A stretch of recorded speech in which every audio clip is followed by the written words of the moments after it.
అధికారంలో మీరున్నారు. జనాలకు ఇచ్చిన హామీలు జనాల్ని ఒక్క హామీ నెరవేర్చకపోగా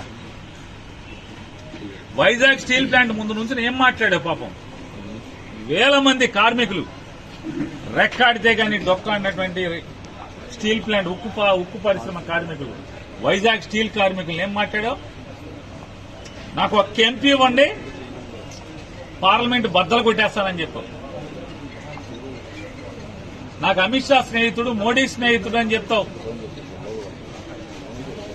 వాళ్ళ స్టీల్ ప్లాంట్ అమ్మేస్తుంటే నీ దగ్గర ఇద్దరు ఎంపీలు, నువ్వు ఉప ముఖ్యమంత్రి, ప్రభుత్వం ఉంది, ఒక రాష్ట్ర ప్రభుత్వం ఉంది, నీ మీద ఆధారపడి కేంద్రం బతుకుతుంది.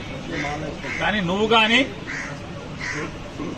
చంద్రబాబు నాయుడు గారు కానీ మీ ఇద్దరు స్టీల్ ప్లాంట్ ఊసెత్తుతున్నారా, మాట్లాడుతున్నారా? ఆర్టీఈ చేసుకోండి, ప్రాయశ్చిత్తాలు. పాపాలు చేశారు కదా.